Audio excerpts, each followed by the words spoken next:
Bonjour et bienvenue sur la chaîne Klimboïd. Ce soir, je suis avec Camille. Merci d'avoir accepté mon invitation, Camille. Je t'en prie, merci de m'avoir invité à manger. Camille Couder. Camille, c'est le chef ouvreur de Blockout Évry. C'est également un des grimpeurs les plus forts de la forêt, on va pas se mentir.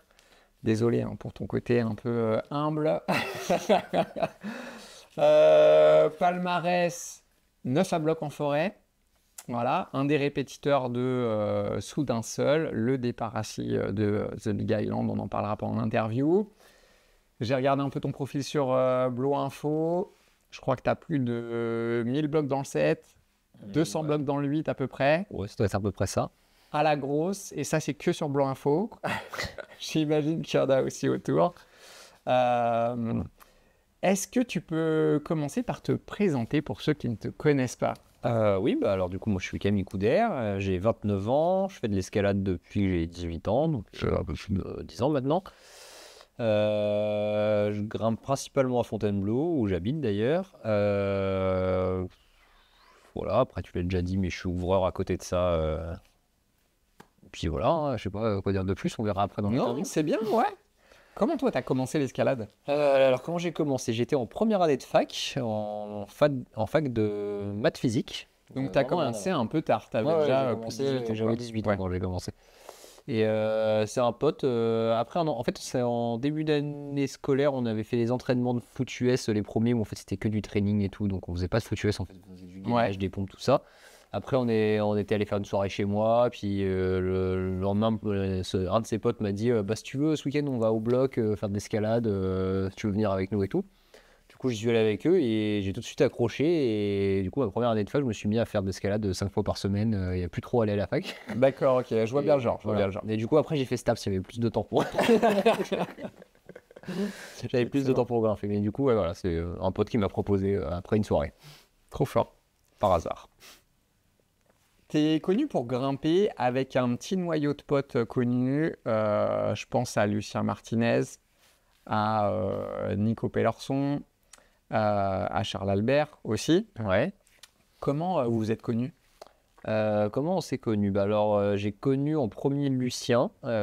Si j'ai connu Lucien, c'est grâce à mon premier pote de grimpe. Enfin, c'est pas mon premier pote de grimpe, mais c'est mon premier pote de grimpe avec qui je suis allé beaucoup en forêt et qui m'a fait découvrir la forêt, qui est Eustache et Nina. Pas très connu, mais voilà. Qui du coup m'emmenait tout le temps en forêt, et son frère qui habite à Marseille, enfin à l'époque il habite à Marseille, maintenant je sais plus, grimpait de temps en temps avec Seb Boin. Et Seb Boin, il s'est avéré que il y a une année, il a eu son agrég de prof de sport, je crois que c'est comme ça qu'on dit. Hein. Ouais. Et du coup, il avait été muté vers Fontainebleau pour être prof de sport, et du coup, il s'est retrouvé à habiter à Fontainebleau pendant 6 mois pour son travail, du coup. Et du coup, comme le frère de mon pote connaissait Seb Boin, il nous avait mis en contact avec lui. Et du coup, on s'est mis à grimper avec Seb Boin, et Seb Boin grimpait avec Lucien. Excellent. Et du coup, de fil en aiguille, pendant quasi 6 mois, je grimpais beaucoup avec Seb Boin et avec Lucien, du coup. Puis quand Boin, du coup, il est parti faire vraiment du pro et qu'il a arrêté prof de sport et que du coup, il s'est consacré vraiment à sa carrière. À sa carrière pro, ouais. Et Lucien, il est quand même resté dans le coin. Et du coup, c'est devenu mon partenaire de grimpe privilégié, un peu avec qui je grimpais le plus. J'en ai d'autres, hein, mais c'est celui avec lequel je grimpais le plus à ce moment-là.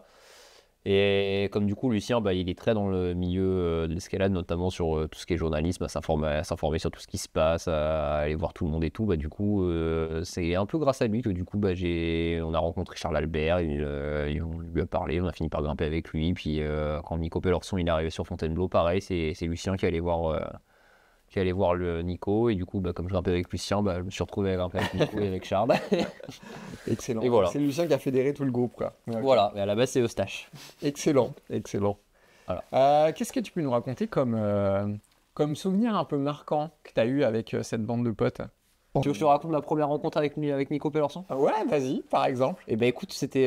Ça tombe bien, Nico, c'est pas ma première rencontre, c'est ma deuxième. D'accord, vas-y. Ma première, c'était... on avait un projet de film qu'on allait se tomber avec Lucien. Ouais. On voulait faire tous les jetés de la forêt. Et du coup, on passait notre temps à essayer de filmer des jetés de la forêt. Et on voulait faire une compilation de tous les jetés de la forêt. Donc il y a un jour, j'étais en train de faire ma séance où je cherchais des jetés en forêt. Et je tombe sur Nico Pellerson que je connaissais pas, qui était avec un autre copain et qui était en train de grimper et qui était sur le même dock que moi. Et après, je leur explique que genre avec Lucien, on veut faire tous les jetés de la forêt. Et je leur dis, si vous voulez, je vais aller sur un jeté là-bas, si vous voulez venir avec moi et tout. Et c'est la première fois que j'ai grimpé avec lui. Ouais. Mais bon. Après, on s'est pas revu pour un moment. Et puis la deuxième fois où on a grimpé avec lui, c'était sur l'insoutenable légèreté de l'être. Lui, c'était son projet du moment. Ça faisait 3-4 séances qu'il était dedans, qu'il était pas loin de le faire. Le départ bas. Hein. Ouais, le départ Ouais. bas. Et moi, j'avais jamais essayé. Enfin, si, j'avais essayé il y a très très longtemps, mais j'avais essayé le debout. En fait, du coup, le bas, j'avais regardé un petit peu, mais j'avais pas du tout le niveau. Tu vois, bref. Et du coup, j'essaye. Et il y a un mouvement, un twist au milieu du bloc, là, un twist à un bras, là où il faut tourner sur son bras.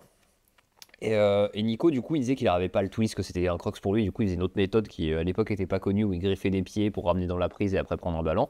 Et qui avait l'air beaucoup plus dur. Et moi, dans le twist, genre, même à l'échauffement, genre, je l'avais flashé rando et tout. Genre, je comprenais pas comment ça pouvait être dur.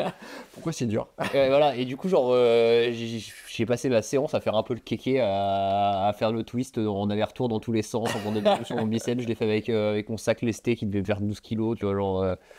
Et du coup, c'est la première image qu'il a eue de moi. Excellent. Excellent. Il y a donc une bonne image de gros kéké, on va pas se mentir. Exactement. Et pour se venger un peu plus tard, quand on grimpait dans le Big Island, la première fois où du coup j'ai fait une séance avec lui dans le Big Island où j'arrivais pas le crocs pour aller chercher la réglette, où lui il avait déjà fait le départ debout, il était intombable dans le move. Il nous avait sorti avec Lucien, il nous avait dit tiens, je comprends pas comment après 6 mois d'escalade on peut galérer à faire ce move. Donc voilà, ça avait commencé par une petite guéguerre rivalité rigolote quoi. Tu es chef ouvreur à Blockout Évry. Ouais. Par quelles étapes tu es passé pour déjà devenir ouvreur, mais aussi pour devenir ensuite chef ouvreur? Je me dis que ça peut intéresser les jeunes, s'il y en a qui se posent un peu des questions sur ce parcours, tu vois. Ouais, je pense que mon parcours il est un peu en mode ça va de moins en moins se faire, c'était un peu en mode opportunité par-ci par-là et du coup j'ai suivi les opportunités. Après en ouverture je crois qu'il y a beaucoup d'histoires d'opportunités où on te propose de faire de l'ouverture, que ce soit genre bénévolement ou pas, et si tu acceptes, tu te débrouilles bien et tout, en général après on te propose d'autres trucs et de fil en aiguille ça se décante. Ça va crescendo comme ça, étape par étape. Et dans mon cas du coup quand j'ai commencé à grimper, donc moi ma salle de prédilection c'était pas BO Évry, c'était BO Cergy, du coup à côté de chez mes parents, c'est là où j'ai commencé à grimper. En 95, voilà. le premier BO. Voilà, c'est là où j'ai fait mes armes un peu, tu vois. Et du coup, je voyais les ouvreurs de temps en temps qui faisaient de l'ouverture et tout, et je leur avais déjà demandé plusieurs fois si je pouvais ouvrir des blocs et tout. Ils m'avaient laissé, Jay m'avait laissé, du coup Jay c'est le responsable ouverture de tout. Ouais, Jérémy Lemot, c'est un des fondateurs de Blockout. Et c'est le responsable de toute l'ouverture dans le réseau Blockout. Exactement. Ouais. Et du coup, lui m'a déjà laissé, quand il ouvrait à l'époque, ouvrir un bloc sur son profil. Les autres ouvreurs qui étaient là-bas à l'époque m'avaient déjà fait laisser le faire 2-3 fois. Donc c'était mes premières expériences d'ouverture. En mode, on m'a dit tiens, bah vas-y, à l'époque c'était du coup on me laissait faire. Ceci est une visseuse. Voilà, on me laissait faire mon bloc dur. Là, j'ouvrais soit le noir, soit le vert pour me faire plaisir. Tu vois, je faisais mon petit bloc dur. En plus, j'étais pas doué à l'époque, c'est les visseuses, elles étaient hyper puissantes, c'était prises en résine, donc genre une fois sur deux, je leur pétais une prise vachement constante. Enfin bref.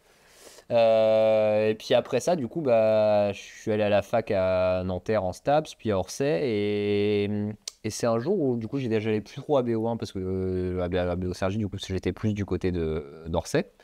Donc j'y allais plus trop, puis un jour j'y suis retourné et je croise Jay et puis il me demande tiens, ça t'intéresserait pas d'être ouvreur, de faire de l'ouverture et tout. Excellent, c'est vraiment l'opportunité qui arrive comme ça. Et sur le coup je lui avais dit non, pas cette année là, cette année j'ai envie de grimper beaucoup dehors et tout, du coup j'ai pas le temps, mais si un jour pourquoi pas l'année prochaine ou dans 2 ans, je sais pas trop. Donc je l'avais remballé un peu, tu vois, et il m'avait dit écoute très bien, tu me recontacteras et puis voilà. Et du coup, genre l'année d'après ou 2 ans après, je me souviens plus, genre je lui ai demandé s'il cherchait toujours quelqu'un pour l'ouverture, et du coup il m'a trouvé un poste d'ouvreur direct à Cergy. Excellent. Donc là c'est comme ça que je suis devenu ouvreur de bloc quoi. Et à l'époque en fait, tu grimpais déjà fort ou est-ce que tu étais déjà connu un petit peu pour être un grimpeur fort? J'étais connu pour être pas mauvais, mais pas tant que ça, tu vois. Alors, on va dire que au moment où il m'a demandé la première fois, j'avais fait plusieurs 8A en forêt. Pour BO1, c'était genre un peu, c'était beaucoup, tu vois, parce qu'il n'y avait pas beaucoup de grimpeurs et tout, donc les gens ils étaient en mode c'est 8A, c'est trop bien et tout. Ouais. Du coup, j'étais relativement connu à Cergy comme étant le grimpeur un peu fort de la salle et tout, tu vois. Du coup, je lui ai dit non. Enfin, je lui ai dit non, pas tout de suite. Et l'année d'après, quand je vais aller faire de l'ouverture avec lui, du coup, j'avais déjà fait une bonne vingtaine de 8B. J'avais fait la force, un 8C. on ne peut pas rentrer dans les détails de la cotation, mais genre c'était coté 9 à voix. Ouais, sur en une fait, voilà. la force, c'est un va bloc dire avec c'est- beaucoup de voilà. mouvements. Peut-être une quinzaine de mouvements au moins, non, je pense. Ou plus une trentaine. Plus que je ça, dirais, une ouais, petite trentaine. 30. Voilà, ouais. Mais c'est dans un bloc, c'est à Orsay. Je devrais dire peut-être c'était à Orsay, vu la gueule du bloc maintenant. Ouais. Bref. Il y a toujours la force obscure que j'ai ouvert qui marche toujours. Ok, cool. Et du fait que donc c'est un bloc au sens où ça se grimpe sans corde, c'est Voilà. pas méga haut, mais tu as quand même beaucoup de moves. Tu passes dans un plafond comme ça et avant de te taper une sortie méga dure. Donc c'est un peu une cotation un peu bâtarde entre cotation bloc et cotation Exactement, bois. ouais. Voilà. Et du coup, ça serait, je pense, l'équivalent d'un petit 8C, ou un gros 8B+, je dirais. Mais ouais. pas plus. Et donc, voilà, c'était mon bloc le plus dur que j'avais fait à l'époque. Et donc, j'étais juste connu pour la force et les 8B que j'avais fait en forêt. J'étais pas très connu. Pas très connu, mais Moi, ça je suis toujours pas très connu, hein, c'est d'ailleurs. c'est déjà des bonnes références. Ouais. Voilà. Ouais. Comment tu as fait ensuite pour passer d'ouvreur à chef ouvreur? Et bah, Ouais. du coup, encore une fois, les opportunités. C'est-à-dire que du coup, j'étais ouvreur à Cergy, donc j'étais pas du tout chef ouvreur, j'étais juste ouvreur, j'apprenais sur le tas. Clairement, on va dire que j'ouvrais souvent trop dur, mais alors à l'époque, c'était pire, parce qu'à l'époque, j'ouvrais pour moi, donc je faisais des blocs beaucoup trop durs en me disant que les gens qui allaient en salle, ils aimaient grimper dans des blocs durs comme moi, j'aimais grimper dans les blocs durs. Ouais, et que c'était bon pour l'entraînement. Voilà, exactement. Sauf que les gens, en fait, ils y vont pour réussir des blocs et pas pour gagner. C'est moi qui suis bizarre. Moi, Donc, je bref. t'avoue que j'aime bien galérer dans des Ouais, blocs il y durs. en a. Et Mais du je trouve que coup, ça fait bien progresser. Du coup, j'ai ouvert peut-être 6 mois, un peu moins d'un an, tu vois, 6 mois, 6-7 mois, je pense, à Cergy. Puis il y a eu le Covid. Et du coup, Ouais. Covid, confinement, pas de travail, rien. Après, quand le Covid a été fini, du coup, j'ai repris à Cergy pendant un mois ou deux. Et je crois non, je crois que j'ai repris tout l'été, parce que je me souviens de toute la période où on avait le masque et tout, où j'ouvrais du coup encore à Cergy. Ouais. Et après, il y a eu un confinement qui était moins strict, mais c'était quand même fermé le travail, du coup, on ne retravaillait pas. Et à la fin de ce confinement, du coup, pour le coup, BO3, c'était un peu la merde, il n'y avait plus d'ouvreurs. Ouais. Marno Herdu s'était fait virer, du coup, il n'y avait plus de directeur, c'était un peu la dèche. Et Fallait relancer un peu l'activité. voilà, fallait de la relancer salle, un peu ouais. l'activité Il y de avait la un salle. beaucoup, ouais. Je crois que ça faisait 6 mois qu'il n'y avait pas un bloc qui avait changé. Enfin, Ouais. voilà. Et du coup, c'est le chef ouvreur de BO1 qui m'a demandé ouais, toi qui es tout le temps à Fontainebleau, tu veux pas aller ouvrir à BO3? Et du coup, en plus, ça m'arrangeait. J'avais un appart à Fontainebleau, donc je lui ai dit ouais, carrément, ça m'arrange. Et du coup, à la base, j'y suis allé tout seul. Je me suis retrouvé avec Duncan et Léo au début. Léo Fabio. Ouais, la petite dream team du début. Ouais, voilà. Et je crois qu'à cette période-là. Et là, ça a ouvert dur. Ouais. Même moi, j'ai râlé à une époque, je vous promets. Mais en fait, à cette période-là, il n'y avait aucun de nous qui était chef. Personne ne savait qui devait dire quoi, tu vois. Personne n'osait dire que les blocs de l'autre étaient trop durs, tu vois. C'était énorme. Et du coup, nous, au calage, on était là, on flashait tout, on disait, oh, c'est bon, vas-y, machin, les verts, il fallait qu'on galère, du coup, voilà. Et ouais, donc à cette époque-là, je crois que c'était vraiment très dur, mais autrement, je crois qu'on a eu un commentaire en disant qu'il fallait fuir la salle sur Internet, fuyer la salle, c'est une salle d'élitiste. Vous étiez fait lyncher Voilà. sur des potes, ouais, c'est Et puis clair. après ça, du coup, genre, Jay, il est revenu un peu du travail, parce qu'il travaillait plus à ce moment-là, et il est revenu, bref. Il a un peu remis le truc, il m'a un peu officiellement dit que c'était moi le chef ouvrier, enfin que c'était un peu moi le plus ancien, et qui devait un peu réorganiser voilà. l'équipe un peu et officialiser un peu les choses. Il m'a un peu donné la vision de ce qu'il fallait faire comme ouverture pour l'ouverture commerciale pour faire plaisir aux gens. Et du coup, là-dessus, j'ai appris sur le tas. Et du coup, j'ai été chef ouvreur parce qu'en fait, il n'y avait que moi, entre guillemets, à l'époque, pour prendre le poste.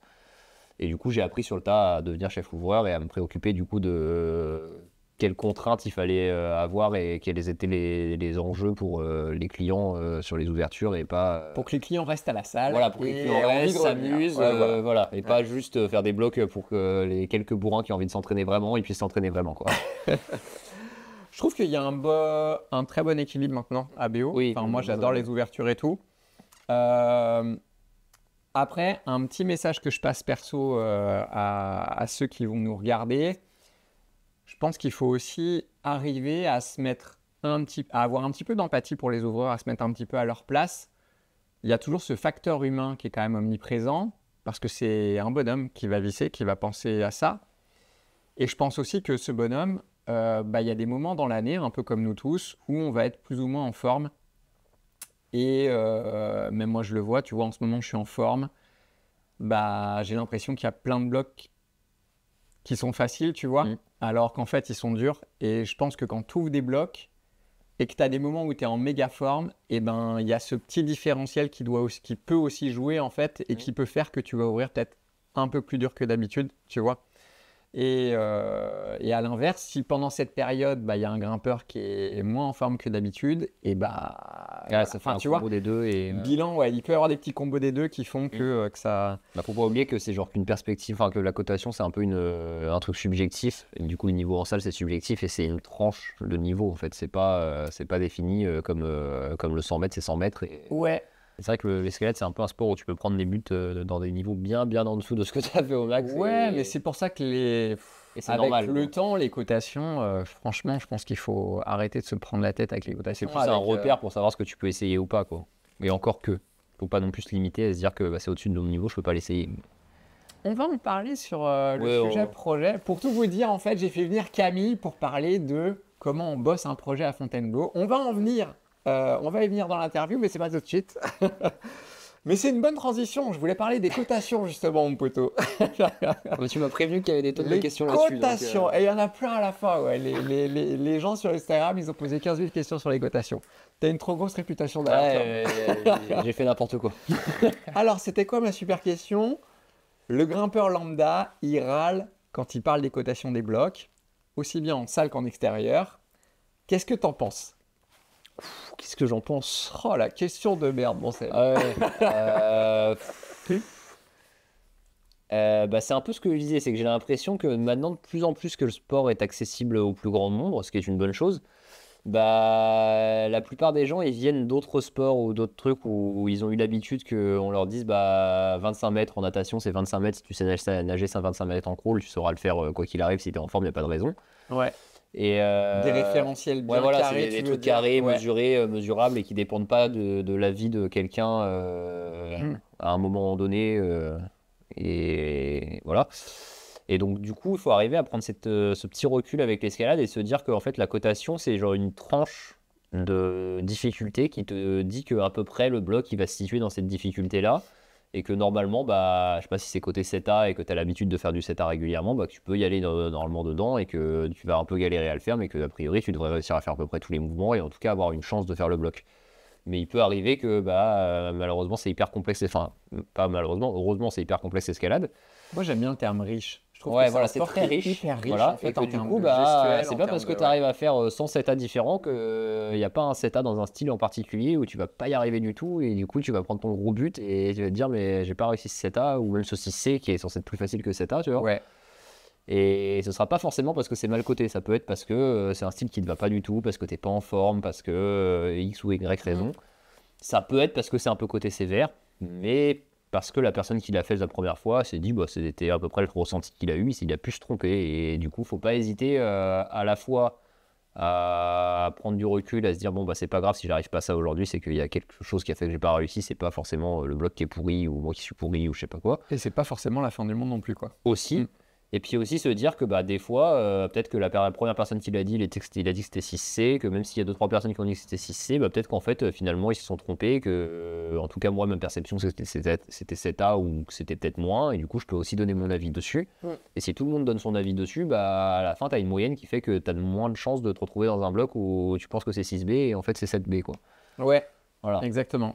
J'aime bien ce qu'ils ont mis sur Blanc Info. Tu sais, dans les évaluations, tu as l'évaluation, donc tu as ce que chacun a mis. Tu as un premier histogramme en fait qui dit il y a tant de personnes qui pensent que c'est 6C, tant de personnes que c'est 7A, tant de personnes que c'est 7A+, etc. Tu vois. Et en dessous, en plus, ils ont mis la taille des grimpeurs. Ah oui, j'ai vu. Et tu as l'histogramme qui te montre un petit peu la taille des répétiteurs. Est-ce qu'il y en a beaucoup qui font plutôt 1m70? Est-ce qu'il y en a beaucoup qui font plutôt 1m85, tu vois? Ouais, du coup, ça permet de référencer si tu peux aller ou pas dans ce bloc-là. Parce que si tu fais 1m60 comme beaucoup de filles, par exemple, qui sont pas très grandes. Exactement. Et j'ai trouvé ça vraiment pas mal. Quelqu'un qui fait 1m90, c'est pas pareil. Ouais. Dans un article de Lucien, j'ai lu que tu avais fait un petit outil pour calculer la cotation d'un bloc. Ouais. J'ai trouvé ça ouf. Ça fait ça avec quoi? Tu devais vraiment t'ennuyer. C'était pendant le confinement quand on était avec Nico. Il y a une période du confinement où en gros on était soit chez soi, soit à Big Island avec Nico en train d'essayer Big Island. et du coup je sais pas, je sais plus pourquoi j'ai réfléchi à ça, mais du coup je l'avais fait sur le papier. Parce que moi alors de l'informatique je suis vraiment nul, complètement nul, j'y connais rien. Et puis ça me perd en plus. Fallait m'appeler, je t'aurais fait une appli. Mais on m'a fait une appli, si tu veux, je peux te la montrer après. Et du coup, j'ai commencé à faire des algorithmes et tout, enfin des calculs de trucs sur la calculatrice. Sur la calculatrice sur le papier, genre en mode si ça vaut ça, plus ça fait ça, c'est censé faire ça, etc. Et en prenant des blocs un peu référence de Blo où c'était un peu établi que genre le début ça valait ça, la suite ça valait ça, etc. Et que le total elle faisait ça, tu vois. Bah genre j'ai ajusté mon truc jusqu'à arriver à un truc qui marchait à peu près. Ça m'a pris, je pense, pas tant de temps, ça m'a pris une petite après-midi à le faire. Après, je l'ai testé quand je l'ai montré à Nico et Lucien, et ils trouvaient ça génial, vu qu'on l'a testé pendant, je pense, des semaines sur des tonnes de blocs. Genre, on a un peu perfectionné au fur et à mesure. Et sur à peu près tous les blocs qu'on testait, ça marchait à 100%. Excellent. Genre, on a eu quelques erreurs, et les erreurs, j'ai compris pourquoi c'était. C'est quand tu as une section, par exemple, qui va être 15 mouvements, puis un move, tu vois. Ouais, d'accord. Et du coup, si tu dis que la section de 15 mouvements c'est 8A et que le 1 move c'est 8A, bah du coup, le résultat final ça va pas être le bon. Du Ouais, coup, ouais. on a compris qu'il fallait séquencer, genre que ce soit genre des sections relativement similaires en termes de quantité Ouais, de moves, quoi. homogène en termes de Voilà. quantité de mouvement. Et du coup, c'était pas une erreur de l'algorithme, c'était plus une erreur de la manière de calculer. Et du coup, si tu veux, je peux te le montrer sur mon. Parce que du coup, après, j'en ai parlé à un pote. Bah attends, tu me le montreras Je te après, montrerai après l'interview, avec Je plaisir. crois que tu voulais le voir sur l'interview.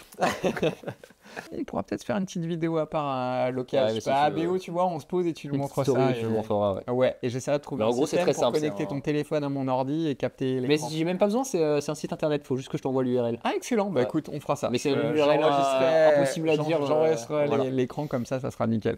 On vous montrera ça à l'occasion. Alors, on va changer de sujet. T'es ouvreur, donc j'imagine Ouais. que c'est quand même un métier physique. Ouais. Il y a d'autres métiers physiques, hein, je pense aux cordistes par exemple. Mais bilan, j'imagine que dans la semaine, bah, dans ton travail, il doit quand même te fatiguer. Ouais. Tu usais aussi un petit peu la peau. Et tu vas quand même dans des blocs extrêmes. Enfin, tu bosses des blocs vraiment vénères. Je crois que Big Island, on en reparlera, mais tu as plus de 70 séances, je crois, dessus. Ouais, Comme ça, Imhotep, on va pas en parler. Voilà. Imhotep assis.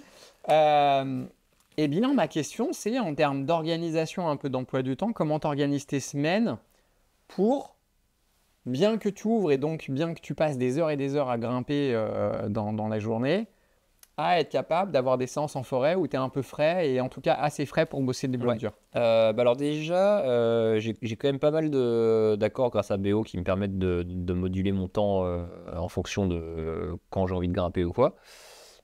Si j'entre un peu dans les détails, en gros déjà j'ai un contrat de 20 heures où normalement 20 heures c'est je travaille 2 jours et demi par semaine, donc en général c'est 2 jours une semaine et 3 jours l'autre semaine. J'ai assez rapidement demandé à ce que mes 20 heures elles soient condensées en 2 jours quelles que soient les semaines, et que du coup je fais 2 grosses journées de 10 heures et comme ça je suis tranquille le reste du temps. Ouais. Et après, en fait, j'intègre un peu mes séances d'ouverture comme si c'était un peu des séances d'entraînement, tu vois, genre un peu comme si c'était ma PPG de la semaine. C'est pas l'idéal, mais c'est pas trop mal et ça permet de l'intégrer sans trop impacter à côté. Donc souvent, ce que je fais, donc vraiment, si vous voulez un exemple concret, c'est que j'ouvre semaine type le mardi et le vendredi. Ouais. Du coup, ce que je vais faire, c'est que le lundi, c'est la veille de quand je vais partir du mardi. Non, je vais partir de. Non, mais vas-y. Non, attends. Donc, en gros, le lundi, Je vais partir c'est la du veille dimanche. de ton Je vais partir premier du jour. dimanche, Ouais, c'est plus ok, simple. ça marche. Dimanche, on va dire, c'est mon premier jour de grimpe. Donc, c'est le jour Ouais. où je suis le plus frais. Je n'ai pas grimpé la veille, je suis frais et tout. Donc, là, en général, je vais aller dans mon projet dur ou dans un bloc dur ou dans un truc en termes d'intensité qui me demande, Ouais. où j'ai besoin d'être frais. Donc, en général, c'est le premier jour. Le deuxième jour, du coup, j'ai grimpé la veille, mais en extérieur. Donc, Ouais. j'ai fait en sorte de ne pas faire une séance quand même à Muerte le premier jour. Le deuxième jour, je vais aller dans un peu moins dur, mais un peu plus longtemps. Donc, Ouais, un peu de volume, moins fatigue nerveuse, Ouais, mais ouais. plus fatigue Voilà, structurelle, quoi. Ouais. ou en tout cas si je retourne dans mon projet ou quoi, genre je vais me permettre de mettre plus d'essais et plus de le faire en mode training qu'en mode enchaînement de run, quoi. Ouais. Du coup, une plus grosse séance en termes de volume de grimpe avec une intensité quand même relativement élevée. Et le troisième jour, du coup, ça on arrive au mardi qui est mon premier jour d'ouverture de la semaine. Du coup, je sais que c'est l'ouverture, je m'en fous d'être fatigué ça va, je supporte quand même la journée même si je suis fatigué de mes 2 jours de grimpe d'avant. Ouais. Et du coup, c'est un peu ma PPG où du coup, je fais un peu la muscu en déplaçant en démontant les profils, En portant les profils, caisses, voilà, en portant les caisses. Bon, après, on essaie d'en porter le moins de possible, mais tu portes quand même des volumes, des trucs, des machins. Plus, je fais du coup pas mal d'escalade dedans, mais dans du très facile. Du coup, il y a un petit peu de blocs intenses à caler et tout, mais principalement, on passe beaucoup de temps dans les blocs faciles à les ajuster au mieux pour qu'ils fonctionnent au mieux pour les clients et qu'ils soient le plus agréable possible à faire. Ouais. Donc, je passe beaucoup de temps à faire de la gestuelle et à grimpouiller et tout par-ci par-là. Donc, c'est pas très demandant physiquement, mais c'est demandant par contre au niveau de la peau. Donc, je fais plutôt attention au niveau de la peau de pas multiplier les essais inutiles et use la peau pour rien. Ça t'arrive de grimper avec des gants ou pas du tout? Ouais, ça m'arrive. Je Ouais. sais qu'il y a des joueurs qui font ça un C'est petit peu pas pour tout le économiser temps, la mais peau. ça m'arrive. Ça Ouais. m'arrive. Ouais, ouais. Et du coup, bah voilà, c'est une première journée d'ouverture. Le lendemain, quoi qu'il arrive en général, le lendemain d'une journée d'ouverture, je fais une grosse journée de repos où je reste tranquille à la maison, je vais me balader et tout, mais je grimpe pas, je touche pas une prise, rien du tout. Ouais. Le surlendemain, donc on arrive au jeudi, je fais alors soit je me dis je fais une séance de bloc relativement dure, mais si je prends pour mon niveau, on va dire genre du 8B, B+, pas plus, mais pas du projet sur max. Ouais. Ou soit si vraiment j'ai vu qu'il y avait des bonnes conditions, que du coup j'ai envie d'aller dans du projet sur max, je fais en sorte que mon dimanche et enfin surtout mon lundi et mon mardi d'ouverture, ils étaient plus légers. Donc, Ouais, d'accord. voilà. Pour que le jour de repos, je sois vraiment reposé au maximum pour le jeudi. Et du coup, les 2 seuls jours où je vais aller dans des gros projets durs, ça va être soit le dimanche, soit le jeudi. Ouais. Après, le vendredi, du coup, j'ai ma journée d'ouverture. Mm. Donc le jeudi, si je fais une grosse séance de grimpe, que ce soit d'intensité légère, enfin légère moyenne, ou d'intensité haute, c'est pas grave, parce que le lendemain, c'est de l'ouverture, donc j'ai pas besoin d'être frais. Ouais, tu t'en fous. Voilà, le samedi repos, et après, ça reprend sur une semaine classique. Et là où j'ai vu avec BO dès mon embauche, c'est que toute la période hivernale, en gros, pour moi, c'est là où c'est le plus important parce que c'est là où il y a les condis. Les condis. Voilà. C'est là où potentiellement je peux aller faire mes blocs durs. Ouais. Régulièrement, en fait, genre, je leur envoie un message genre le dimanche ou le lundi pour le mardi. Là, il y a des condis toute la semaine. Je suis pas là de la semaine. Je rattraperai mes jours soit la semaine d'après, soit. Excellent. Enfin, Ouais. je les rattraperai quand il fera moche, quoi. Bref. Ouais. Et du coup, j'arrive à me libérer assez rapidement quand il y a des créneaux, conditions de plusieurs jours d'affilée où ça a vraiment un intérêt d'aller plusieurs fois d'affilée sur son projet et de ne pas avoir l'ouverture qui t'impacte à côté. J'arrive à me libérer 5-6 jours, 7 jours, 8 jours, une semaine ou deux sans problème. Ah, c'est au top. C'est vraiment au top. Ouais. Voilà. Et puis c'est à peu près tout. Et puis du coup, ils sont assez cool là-dessus, mais en même temps, c'est ce que j'avais demandé. C'était un peu la condition d'embauche. Du coup, et jamais de soucis. Et puis du coup, les autres jours, je les rattrape. Ouais, c'est bien. J'ai toute l'année pour les rattraper, quoi, du coup. Je trouve que c'est un management intelligent parce que quelque part, toi, tu es content. Ça te permet ta passion aussi à fond. Ouais, et puis, mine de rien, ils sont aussi contents si je reviens que j'ai fait une grosse croix, quoi. Ils sont quand même contents de dire que c'est clair. voir qu'il a fait une croix, quoi. Ouais. Bon, malheureusement, ça n'a pas beaucoup arrivé cette année. On va passer au sujet bosser un projet en forêt. Ouais. C'est ça qui m'avait un peu donné l'envie de t'interviewer à la base. Ouais. Tu as répété Soudain Seul. Donc, pour ceux qui ne connaissent pas Soudain Seul, je vais refaire un petit peu l'historique qu'on a sur Blow Info. En gros, si vous allez sur les blogs The Island, The Big Island et Soudain Seul sur Blow Info, vous allez voir que c'est une proue déversante qui est hallucinante. Bon, c'est dans une zone protégée. Quoi qu'il en soit, le bloc, il avait déjà été repéré en 1973. Ils ont marqué ça sur Blow Info. Ah ouais? Ouais. Il a été essayé dans les années 90. Pour la petite blague, ça je savais pas du tout, tu vois. Je savais pas non plus. Et en fait, Alors ça ils l'ont pas mis. Mais je pense qu'il y a plein de grimpeurs qui ont essayé dans les années 90. Comment il s'appelle Seb Frigo, il grimpait en quelle année? Seb Frigo, il grimpait dans les années 90. Ah bah ça doit être Frigo, Ouais. c'est parce qu'il m'en a beaucoup parlé. Bah sûrement. Mais il n'essayait pas la même ligne. Dave Graham, il a ouvert la version debout qui est en 8B+, qui s'appelle The Island. Il a fait ça en 2008. Ensuite, en janvier 2010, c'est Vincent Pochon. Je te fais un coucou, Vincent. C'est un gros pote. Il a fait la 4e répétition du départ debout, Vincent. Et puis, il a rajouté quelques moves. Ça a créé le départ bas, en fait. Je savais pas que ça existait, qu'il y avait eu des répétitions du debout entre les deux. Ouais, il y en a eu quelques-unes. J'apprends des trucs. Excellent. Et donc, Vincent Pochon, il a ouvert ce qu'on a appelé The Big Island. Voilà, le départ bas. Et il a fallu attendre quasiment 10 ans après, en fait, pour voir le HACI répété. Vous n'êtes pas nombreux à avoir fait le HACI. Il y a qui? Il y a Simon. Le premier, c'était Simon. Simon, le premier. Ensuite, c'était Nico, peut-être. Ouais. Toi et Adam. Et Adam, ouais. Et Adam. Et Adam Ondra. Allez voir la vidéo, je vous mettrai le lien dans la description. La vidéo, elle est folle. Et la musique de Nico, elle est folle aussi. Surtout Nico. Comment tu t'es entraîné pour passer ce cap et atteindre ce niveau physique qui te permet maintenant d'être vraiment solide dans le 8 et d'avoir réussi ce 9 à bloc? Alors ça a commencé quand j'ai commencé à faire de l'escalade. Il faut savoir que j'étais un bon débile de l'entraînement bien acharné qui faisait tout et n'importe quoi. J'avais des potes qui me motivaient à le faire aussi, hein, j'étais pas tout seul. Mais en gros, je faisais 5 séances de grimpe par semaine en moyenne. Tu vois, où mes séances de grimpe, c'était à peu près 3 heures de grimpe, où genre, je pense que je passais 1 heure à essayer des blocs où j'avais pas le niveau.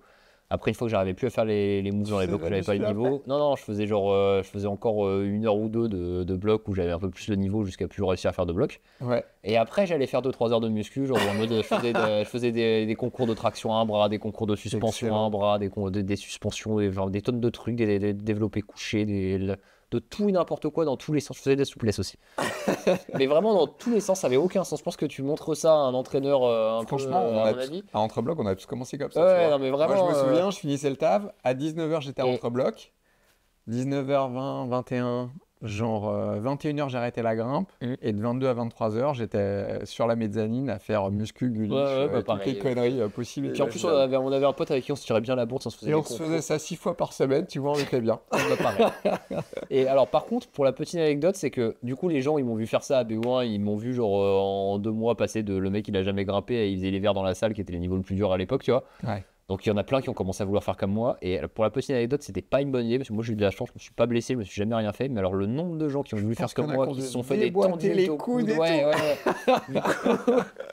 il faut quand même être conscient de genre de ce que ton corps il est capable de faire ou pas quoi. Ouais. J'ai interviewé Guillaume Leverny il y a pas longtemps. Il m'a dit qu'il t'a coaché un petit peu pour ton projet de Soudain Seul. Comment ça s'est passé ça? C'est après le confinement, on a passé le confinement ensemble avec Guillaume. Dans une grotte dans la forêt de Fontainebleau. Excellent. Voilà. Et du coup, j'avais repéré Big Island. T'étais avec la bande, avec Théo et Théo, Guillaume, Ludo et Delphine. Ouais. Et du coup, j'avais repéré Big Island assis juste avant que le confinement il arrive. En fait, je venais de faire le debout et il y a Nico Pellerson qui essayait le assis. Et du coup, j'ai essayé un peu avec lui et du coup, ça m'a hyper motivé, j'avais hyper envie de le faire. Et puis là, il y a eu le confinement, donc je peux plus y retourner. La ligne, elle est belle en même temps. Ouais. La gueule. Et du coup, à la fin du confinement, je sais plus pourquoi on discutait avec Guillaume et je lui demande s'il voudrait bien m'entraîner, genre principalement pour faire Big Island assis. Donc c'était notre premier objectif ensemble. Il a dit oui. Et donc il m'a entraîné. On a eu une grosse période au début qui était genre vachement axée sur du préventif pour toutes mes lacunes un peu que je pouvais avoir d'un point de vue physique. Pas tant technique, plus vraiment les trucs physiques que j'avais vraiment pas bossé, ou du coup j'avais pensé dans d'autres trucs et tout pour rééquilibrer en fait. Voilà, c'est ça, de rééquilibre pour limiter un peu les risques de blessures que je pourrais avoir sans rien. Donc ça, on a pas mal bossé dessus. Et puis après on s'est plus penché quand on s'est un peu rapproché de l'échéance sur comment l'enjeu énergétique que ça demandait pour faire Big Island assis. Du coup, là, on a vraiment plus fait du spécifique. On a réfléchi à plein d'exos. Il m'a donné des exos d'entraînement et tout. Comment être solide sur des gros talons, des grosses compresses, des trucs comme ça. Ouais. Puis surtout beaucoup d'énergétique en mode grimpe, escalade d'entraînement, tu vois. Ouais. Plutôt, par exemple, un exo, je faisais beaucoup. C'était exo d'endurance de force, il appelait ça. C'était de la pré-fatigue avec du bloc dur derrière. Du coup, en gros, souvent, c'était j'avais 2 blocs différents. J'en avais un dur, un moyen. Il fallait que je fasse le moyen, puis le dur, puis le moyen, puis le dur, tu vois. Avec peut-être 10 secondes de pause à chaque fois, le temps de repoffer, de marcher au bloc suivant et de repartir. Il pouvait y avoir la même variante, sauf qu'à la place du bloc moyen, c'était genre des suspensions, traction, bloc dur, etc. Tu vois, plein de trucs comme ça où tu faisais. J'ai fait des trucs comme ça avec Kevin, où genre. Fallait que je me suspende, que je fasse un exo de gainage suspendu sur des prises, tu vois. Ensuite partir dans un bloc, ensuite redescendre, fallait que je fasse des tractions, des trucs, un autre bloc. Pour le côté vraiment énergétique, c'est vraiment genre top. Genre c'est ce qu'il y a de mieux, quoi. Genre c'est beaucoup mieux. Enfin, faire de l'énergétique en grimpant, c'est beaucoup mieux que de faire de l'énergétique sur une poutre à faire des tractions, des suspensions ou quoi que ce soit. Après, on n'a pas tant pour Big Island, mais plus pour la perspective de progression en règle générale. On a pas mal bossé sur mes lacunes physiques. Principalement, moi, c'était un peu les doigts ou pour mon niveau, genre, je pourrais être plus fort que ça en doigts. Donc, on a fait pas mal de suspension, de séances de suspension, de doigts spécifiques, notamment sur des pans avec des prises en bois où on faisait des no-foot très durs sur doigts et tout, genre vraiment intense et tout. Pas que des suspensions, parce que les suspensions, c'est bien, mais c'est pas suffisant. Enfin. Il n'y a pas sa petite touche de RFD, on va dire. Ouais, en fait, c'est très spécifique et tu progresses vachement sur tes suspensions, mais pas tant en escalade à côté. Tu vois, du coup, J'ai lu dans un article que tu as passé plus de 70 sessions sur Soudain Seul. Ouais. Sur le départ acide d'Imhotep, t'en es à plus de 100 sessions. Je pense que l'article il est un peu vieux. Ouais, donc, je pense que l'article est un peu vu à la hausse. En fait, j'avais dit des estimations, mais je pense que c'était pas bonne mes estimations. Ouais. Je pense que j'en ai fait beaucoup moins que ça, mais je me rends pas compte. Bref, voilà, beaucoup de séances. Et la question que je me suis posée quand j'ai lu ça, c'est comment tu fais pour garder la motivation? Parce que j'imagine que ça s'étale sur des mois et des mois, tu vois. Ouais. Et bilan, comment tu arrives à garder la motivation pour aller sur ton projet, retourner sur ton projet et j'ai envie de dire garder l'envie même, tu vois. Ouais. Voilà. Bah alors déjà, avant tout, je pense qu'il faut déjà avoir vraiment envie de le faire et pour soi et pas parce qu'on t'a dit qu'il fallait faire ce bloc, quoi. Du coup, de base, si tu as vraiment une envie pour le faire, bah, ça sera plus facile par la suite de rester focalisé pour faire ton truc. Et après, le tout, c'est de réussir à alterner les périodes où tu es vraiment motivé, où là, il faut y aller à fond. Les périodes où tu laisses un peu tomber, où du coup, bah, tu te sauves un peu du truc et du coup, ça te donne envie d'y retourner parce que du coup, tu le vois plus, tu t'essayes plus, tu as envie d'y aller et tout. Et genre, ça finit par te manquer un peu. Voilà, ça finit par te manquer, tu as l'écrou et du coup, quand tu y retournes, tu y vas. C'est bien aussi d'accepter de voir quand t'es pas en forme et tout, de dire vas-y, tant pis, j'avais prévu d'y aller, mais là, soit je vais me faire défoncer, soit pendant la séance, tu te rends compte au début de chauffe et tout que ça va pas du tout, que tu vas passer une mauvaise séance et que ça va plus te coûter pour le moral et que tu vas rien progresser du tout et t'arrêter tout de suite et te dire vas-y, j'arrête. Ouais. Donc être capable c'est pas le jour. Et voilà, être capable de dire stop, faut pas, tu vois. Et puis après, genre, il y a un autre enjeu, c'est en escalade, quand même, ça doit être un sport individuel quand tu es avec quelqu'un pour grimper, qui grimpe avec toi sur ton projet. Bah, c'est quand même une bonne aide, tu vois. Genre, du coup, faut pas hésiter à essayer de provoquer un peu le truc, de demander un maximum de gens. Genre, ouais, tu veux pas venir essayer machin, même s'ils essayent pas le départ assis, tu vois. Le nombre de personnes à qui j'ai demandé, tu veux pas venir essayer le départ debout Et juste pour avoir quelqu'un qui grimpe avec toi, même s'il n'est pas dans le même bloc, tu vois, bah, ça aide pas mal, tu vois. Ça répond un peu à ma question d'après, tu vois. Parce que ma question d'après, c'était un peu genre. Moi, je constate que j'ai des projets. Après, l'escalade, c'est ma passion, c'est un plaisir avant tout, tu vois. Ouais. Et je kiffe de grimper avec les potes. Voilà. Mais bilan, je me rends compte que plutôt que d'aller sur mon projet, dès que j'ai un pote qui va me dire viens, on va là, on va aller là, on va pas aller sur mon projet, tu vois. Je pense que t'es dans le cas du gars qui se fait traquenarder pour motiver l'autre. Mais grave, mais trop grave, je te dis, c'est mon côté trop beau, trop con ça, tu vois. Ouais, je connais Imhotep. Ouais, tu vas l'essayer l'année prochaine. C'est sympa. Le debout est cool, hein. En plus t'es grand et tout, quand t'es grand, c'est non, et puis après, j'ai compris, je vais faire ça, Après aussi, un autre truc qui peut te motiver, c'est tu sais, les gens qui te soutiennent un petit peu sur ton projet. Genre, par exemple, je pense ma copine qui me soutient, genre directement ou indirectement, genre soit qu'elle me le dit, soit genre elle y pense, enfin, tu vois qu'elle te soutient. Genre les gens qui t'en parlent aussi, qui te demandent alors ça avance le bloc. Les gens, elle est capable de te faire des petites piqûres de rappel, quoi. Ouais, voilà, tu vois, genre de truc où tu te dis, bon, bah, t'es pas tout seul à être dans ton truc, tu vois, même si au final, quand t'es devant, t'es tout seul, tu vois. Bah, t'as quand même des gens qui se demandent, tiens, est-ce qu'il avance dans son truc, t'en as qui y croient, t'en as peut-être qui se disent, ouais, il est complètement fou, il n'y arrivera jamais, il est complètement fou à y aller. Mais, enfin, tu vois, le fait qu'il y ait plein de gens autour qui. Des fois, tu les vois pas, ces gens, mais des fois, tu les croises par hasard, ils t'en parlent, et puis du coup. Et ça fait un petit déclic, ça fait un petit déclic, tu dis, ok, c'est bon, j'y retourne, enfin voilà, tu vois. Et. Puis voilà, après, je pense que l'important, c'est de réussir à gérer aussi ce que tu fais à côté et ton projet et de trouver le bon équilibre qui te convient sur le moment. Pas non plus de t'enfermer dans le projet et qu'il n'y ait plus que ça quoi, dans ta life. Parce que tu vois, je pense cette année, j'ai quasi que fait ça. Pour le coup, cette année, j'ai fait très peu de séances d'escalade, genre dans tu parles d'Imhotep acide. Oui, pour mon projet, du coup. Mais parce que cette année, j'étais vraiment dans un mood où j'avais très envie. L'année dernière, j'étais presque pas allé. J'avais dû faire 2-3 séances. Les conditions étaient tellement pourries, il pleuvait tout le temps. J'étais pas allé du tout. Donc, vraiment, j'avais les crocs et j'avais vraiment envie de le faire, quoi. Du coup, cette année, j'y suis allé même beaucoup trop pour rester motivé. Et pourtant, je suis resté motivé malgré quelques moments de rage, de doute et tout, où ça me faisait chier, tu vois. Mais majoritairement, j'étais motivé. Cette envie, en fait, c'était ton moteur. Parce que j'avais cette envie. Et du coup, comme j'avais cette envie, bah, j'y allais, tu vois. Mais par contre, si j'avais senti que bah non, j'avais pas envie ou quoi, bah, genre, j'aurais fait autre chose. Tu vois, je pense l'année dernière, par exemple, j'avais pas envie parce que j'avais essayé un peu en décembre et tout. J'avais pris pas mal de buts météo avec la pluie et tout. Du coup, ça m'avait saoulé et tout. Et donc, en janvier, quand il y a eu une semaine de condi, bah, plutôt que d'aller à fond dans le bloc en me disant il y a une semaine de condi, je vais aller à fond dans ma semaine de condi sur mon bloc. Ou dans le fond, je savais que j'avais aucune chance de le faire, que c'était juste pour progresser dedans que j'allais y aller. Bah, j'ai fait une semaine à faire que d'autres blocs et j'ai fait plein de blocs et du coup, bah, je suis pas allé. J'aurais pu y aller, mais je pense que ça m'aurait pas apporté plus que ça. Et tu vois, il faut être capable de se dire, bon là, ça sert à rien. Genre, si j'y vais, genre, je vais peut-être progresser un peu dans mon bloc, mais si j'ai pas vraiment envie, je vais pas progresser tant que ça. Ouais. Et mentalement, ça va peut-être plus me coûter pour le long terme. Tu vois. Et tu as fait un peu de prépa mentale ou pas du tout? Non, pas du tout. C'est excellent parce que tout le monde tu arrête vois, pas de me le dire, mais en fait, non mais quand tu parles, ça me fait vraiment penser à un des outils de la prépa mentale. Pour moi, la prépa mentale, c'est vraiment une boîte à outils en fait. On en parlera, je dois interviewer bientôt Yarno Zibel là-dessus de Climb With Us. C'est un vieux pote aussi, Arnaud. Voilà, ce que tu racontes, c'est vraiment la gestion, ce qu'on appelle en prépa mentale la gestion d'objectifs en fait. Ouais. Tu vois, voilà. Et comment se raccrocher, comment faire de cette envie, ou plutôt nourrir ton objectif par cette envie en fait, et prendre un objectif qui te fait vraiment envie en fait, tu vois. Parce que, comme tu le disais, si l'objectif il te fait pas vraiment envie, et ben tu vas être tout le temps un peu le cul entre deux chaises et j'ai envie, j'ai pas envie. Et carrément. Voilà. Et puis il y a un autre truc, du coup, c'est en disant objectif, qui m'a fait penser à ça.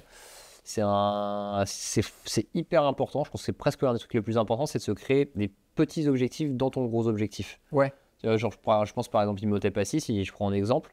Bah, dans mes objectifs, mon premier objectif c'était de faire tous les moves. Après, mon deuxième petit objectif c'était de faire telle section. Mon autre objectif c'était de faire le départ du sol en UD+, que j'ai fait là, il y a 2 ans déjà. Ouais.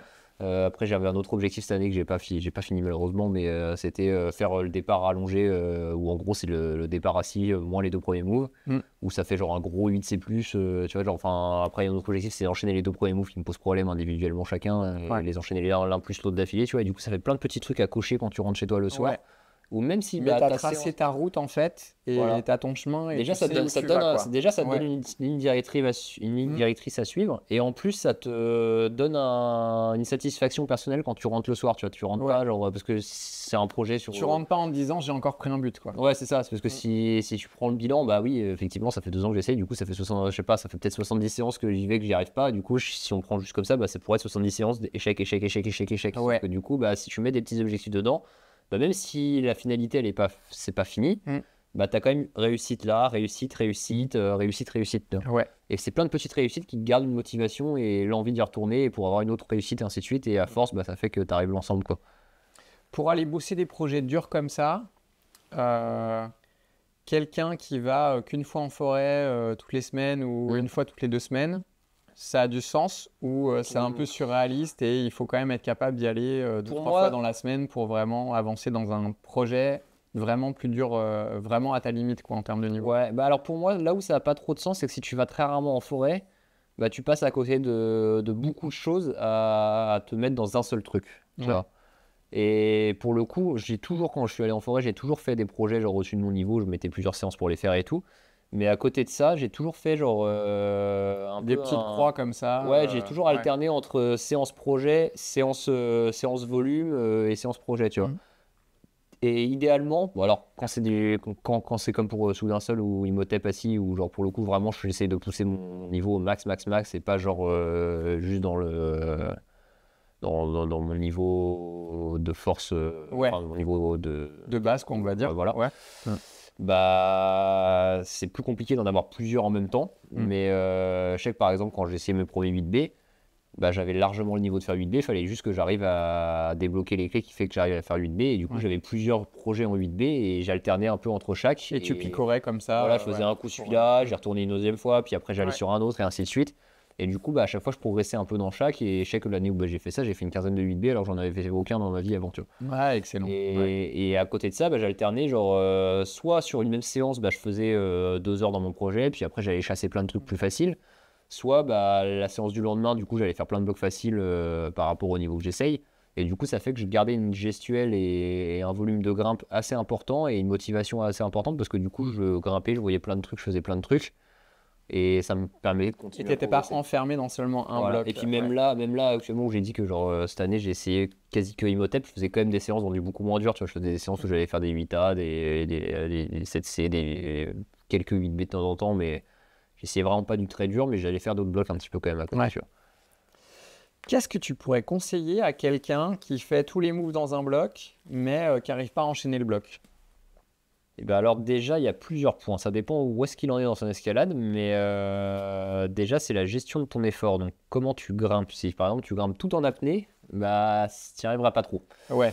Du coup, le premier truc, c'est apprendre à grimper, relâcher et respirer dans ton escalade. Et Trouver le rythme du bloc voilà. en fait, Et et les moments où tu es vraiment ouais. dans le crux, c'est là tu es en apnée parce que tu es en Exactement. train de forcer max, et des moments où tu peux légèrement moins serrer les prises et Ouais. t'économiser un peu. Et ça, quoi. pour le coup, c'est bien d'avoir quelqu'un qui est avec toi et qui te le répète à chaque fois que tu grimpes. Genre, relâche-toi, respire, relâche-toi. Parce qu'en fait, quand tu grimpes, tu penses pas. Et du coup, chaque fois qu'on te le dit, bah, du coup, moi, je sais qu'au début, quand je faisais ça et que je respirais pas et que j'étais tout crispé, et qu'on me le disait, bah, je me rendais compte quand je grimpais que j'étais comme ça, que je. Ouais. Du coup, essayer de se forcer à répéter ça, de respirer et de se relâcher dans ses blocs. Et la respiration, pour le coup, c'est un truc qu'on peut faire, c'est avant de mettre son essai dans son bloc, de se forcer à hyperventiler avant de partir dans son essai. D'accord. Et en fait, le fait de t'être mis en hyperventilation un petit peu au début, alors faire attention, tu peux un peu tourner de la tête si tu le fais trop, mais ça fait que pendant ton essai, bah, ça va être un peu plus automatique de respirer et tu vas mieux respirer. D'accord, ok. Voilà. Et pour le coup, au début, il faut se forcer à respirer, même si c'est pas naturel du tout quand tu grimpes et que ça te perturbe dans ton escalade. Ouais. Parce qu'à force, ça va devenir naturel et ça va plus te perturber. Au contraire, ça va te permettre de mieux grimper dedans. Je vais tester. Moi, je respire beaucoup. Je me sers beaucoup de la respiration, un peu pour me mettre dans ma bulle, pendant cette phase de visualisation avant d'un run. J'arrive à faire des blocs assez vite parce que j'arrive vraiment bien à visualiser. Je ressens ma main qui se pose sur le rocher, le talon. J'arrive à revoir l'essai juste d'avant et je l'ajuste un peu dans ma tête. Quand je faisais du karaté, c'est une période où j'allais bosser en moyen de transport. Et je m'étais amusé à apprendre les katas de karaté sans les répéter, juste dans ma tête, tu vois. Et je pense que ça m'a aidé en fait. C'est bizarre, hein, c'est chelou. Parce que pareil, un autre truc qui est pour réussir à enchaîner un bloc où tu arrives les mouvements mais tu n'arrives pas à l'enchaînement, c'est avant de mettre ton run, te poser et dans ta tête, en fait, en fermant les yeux, tu es capable de mimer l'ensemble du bloc faire et de le connaître par cœur. En fait, parce que c'est pas pendant le bloc où tu es un peu déjà à la limite dans les moves que tu vas réfléchir qu'est-ce qu'il faut que je fasse là. Non, j'ai oublié, c'est ça, tu vois. Et il faut que ça devienne un peu, c'est une leçon en fait à apprendre tout le temps, genre en mode c'est gauche, droite, gauche, talon, pied, machin, truc bidule, et il faut l'apprendre par cœur quoi. Et ça, c'est de la répétition et c'est de la visualisation, il faut se mettre devant et le faire. Et voilà. Et puis après, du coup, si t'es un peu plus avancé, que tu sais déjà faire la visualisation, que tu sais respirer, que tu sais te relâcher et tout, et que t'arrives pas à enchaîner un bloc parce que ça te pose problème, et s'il faut réussir à identifier dans ton bloc c'est quoi la section dure, le mouvement le plus dur, c'est quoi l'enjeu, ça va être de réussir 3 moves très durs, puis après c'est tranquille, faut se laisser grimper et ça va, ou est-ce qu'au contraire c'est plutôt genre une section tranquille où il faut bien grimper et après t'as la partie dure. Et est-ce que tu t'épuises au début, est-ce que la transition, et en fonction de ça en fait tu vas répéter plus ou moins certaines sections de ton bloc. Par exemple si tu as la section très dure au début et que tu arrives à la faire une fois ou deux, et que après c'est juste une question de rési derrière pour enchaîner la suite, tu vas plutôt répéter beaucoup de fois la suite, et le début qui te coûte beaucoup, tu vas juste le faire le moment où tu enchaînes, et le moment où tu as enchaîné ton premier move, la suite tu l'auras tellement fait. Parce que tu sais que la fin tu l'as avalé, et tu vas l'avaler encore. Et si c'est le contraire, en fait c'est plutôt le contraire qu'il faut faire, tu vois, il faut genre... il faut plutôt maîtriser bien la fin, et du coup comme le début tu sais qu'à quasiment tous les runs tu vas le faire, tu vas tout le temps arriver dans la fin, du coup si à la fin tu la maîtrises pas, tu tomberas tout le temps dans la fin, du coup il faut que tu arrives à maîtriser la fin, et c'est plutôt la fin qu'il faut répéter le plus de fois possible. Automatiser la partie la plus simple en fait, pour que ton énergie elle soit un maximum disponible sur le crux sur le moment le plus dur possible. Oui et non, en fait faut automatiser la partie la plus simple si le croc c'est au début. Et le croc, tu te focalises juste à le faire une fois ou deux, mais tu n'as pas besoin de le répéter un maximum de fois. Et si par contre, au contraire, ton croc, s'il est à la toute fin, il faut absolument maîtriser le croc à la perfection. Et par contre, l'optimisation de la partie facile, en fait, il va se faire au fur et à mesure. Tu vas mettre des essais comme a priori à tous avec les essais. Le côté énergétique, voilà. le relâchement, en fait, comme avec tous les essais, tu sais que tu vas à peu près réussir le début. La première fois, tu vas le faire un peu mal, la deuxième fois un peu mieux, et ainsi de suite. Et du coup, en fait, cet exercice, tu vas le faire, mais si en préalable, tu t'es acharné bien à bien faire le crux et à le maîtriser à la perfection, le moment où tu auras bien fait ton début, le crux il va passer. Alors que si tu as fait que l'optimisation du début mais que tu n'es pas occupé du crux, quand tu vas arriver dans le crux, tu seras quand même en mode je le maîtrise pas et c'est dur et du coup tu n'y arrives pas quoi. Et c'est un peu ça qu'il faut réussir à identifier aussi dans un bloc. Excellent. Enfin, voilà. Pour ceux qui ne savent pas, le crux c'est la partie la plus difficile d'un bloc. Voilà. Et écoute, on arrive à la fin de mes questions. Déjà. C'est quoi Attends, il y a les questions que la team m'a posées sur Instagram, il y en a un sacré nombre. C'est quoi tes gros projets en forêt après? Actuellement, c'est Imhotep Assis. Ça fait déjà 2 ans et demi que j'y suis. Je dis 2 ans et demi parce qu'en fait, ça fait 3, mais il y a une année où j'y suis pas allé. Ouais. Donc, j'ai fait une première année, une deuxième année où j'ai dit, vas-y, il pleut trop cette année. J'ai dû faire 2 séances et après, j'y suis pas allé. Et cette année, j'y suis allé à fond. Donc, voilà. Donc, ça, c'est mon gros projet du moment. C'est un peu le seul que j'ai à Blo. Et t'en as un petit peu sur d'autres sites en dehors de Blo ou, Alors, j'ai des projets, mais j'ai pas des gros projets. J'ai des blocs relativement durs quand même. Hein. Genre, en général, c'est des trucs entre 8B plus 8C que j'ai envie de faire. Il y en a pas mal que j'ai déjà un peu essayé, mais à chaque fois, je les ai essayés sur des trips où j'allais une semaine en Suisse. Du coup, genre, un certain que j'ai fait, d'autres non. Et où du coup, je les garde un peu en tête et un peu régulièrement, quand je peux, je retourne au secteur où je suis déjà allé, puis j'essaye de les faire et tout. Donc, c'est un peu des sous-projets un peu annexes que je coche de temps en temps. Et après, à Blo, j'ai 2-3 autres projets que j'aimerais bien faire, beaucoup moins dur que Imhotep quand même. Mais où du coup, là, cette année, je me suis pas du tout branché dessus. L'année dernière, pour le coup, un peu plus. Et du coup, il y a Délire onirique par exemple, Délire onirique Assis, c'est un 8C que j'aimerais bien faire. Il y a le pilier du désert Assis que j'aimerais bien faire. Enfin, il y a plein de blocs comme ça que j'aimerais bien faire. Il y a No Capotonique que j'aimerais bien finir un jour aussi. Enfin, bon, j'ai plein de projets un peu en tête, mais des aussi gros que Imhotep pour l'instant, non. Ouais. Ah, Imhotep Assis, je pense que ça marquera l'histoire de la grimpe. Ouais. J'espère que je le ferai quand même un jour, mais. Mais oui, mais écoute. Allez, on en arrive aux questions de la fin. Allez. T'es bien assis? Vas-y. JB, il s'est lâché, je te préviens. Donc JB, c'est JB Jourjon. C'est un gros blossard. Voilà. Je sais pas s'il est si obèse que ça. Hein. Il a pris de l'âge, mais. Un grand blossard. Non, il n'a pas pris de poids. Il est toujours aussi fort. Voilà. Il est toujours très, très fort. Première question. Quand tu choisis tes blocs, est-ce que tu tiens compte de tes points forts? Oui et non, ça dépend. Ça dépend dans quelle intensité je vais choisir mes blocs et qu'est-ce que je veux travailler en particulier. Je sais que, par exemple, un projet aussi dur que Imhotep Assis, c'est un truc qui doit me motiver, qui doit me donner envie. Du coup, pour le coup, un truc aussi dur, il y en a d'autres en forêt, des projets potentiellement aussi durs. Je vais choisir celui qui me donne envie, dans lequel je suis fort et dans lequel je prends plaisir à grimper. Ouais. Là, je pense par exemple aux quelques projets de Charles un peu genre sur micro-prise horrible, ça me donne pas du tout envie. Je vais pas me mettre un projet aussi dur là-dedans. Enfin, je sais que c'est voué à l'échec avant même de commencer, quoi. Par contre, dans les blocs plus faciles, on va dire genre 8A, 8B, je prends en compte en fonction plus des conditions. Je sais que par exemple les blocs sur croûte horrible, je les évite un peu quand il fait chaud. Tu vois, parce que je vois bien le genre. Voilà. Mais la petite réglette qui zip là où tu vas ça. Ouais, aussi, puis surtout que j'ai de la peau très molle facilement quand il fait chaud et tout. Du coup, ça m'arrache la peau, c'est pas terrible. Ouais. Mais sinon, dans les niveaux moyens, au contraire, j'ai tendance à choisir des blocs un peu dans mon anti-style, dans les niveaux plutôt faciles, dans les niveaux 8A, pour justement me forcer à faire de la grimpe dans lequel je suis moins fort et progresser un peu dedans. Et progresser en gestuelle. Voilà. Après, quand je dis dans mon anti-style, ça reste quand même de l'escalade que j'aime. J'aime bien l'escalade athlétique dans le dévers. Du coup, je fais des trucs qui sont pas dans mon style dans du dévers, mais je déteste les dalles. Je vais pas faire des dalles pour progresser en dalles. Ouais, je veux bien. Mais... Dans les blocs que tu as fait, dans les blocs durs, est-ce que tu as trouvé qu'il y avait des blocs qui étaient durs par rapport à la cotation de ces blocs? Genre, est-ce que tu as fait un 8C ou tu as trouvé qu'il aurait mérité d'être coté 8C+, tu vois? JB, il pose la question, lesquels, pourquoi? Alors, peut-être pas tous les blocs, mais si tu as un ou deux exemples. Ouais, pour le 8A, pour les blocs dans le 8, j'ai quelques exemples, mais pas beaucoup, du coup, ça va. Ouais. Pour lui faire plaisir, j'en ai un premier que j'ai fait pendant le confinement d'ailleurs, quand on dormait dans la grotte. C'était pour ça que je l'ai trouvé dur, parce que du coup, on dormait dans une grotte tous les jours, c'était pas fou. Étoile filante, c'est un 8A qu'il a ouvert. Il me semble que c'est lui qui. Ah, c'est peut-être Kevin Lopata qui l'a ouvert, mais il y a une vidéo de lui, je crois. Je sais plus qui l'a ouvert.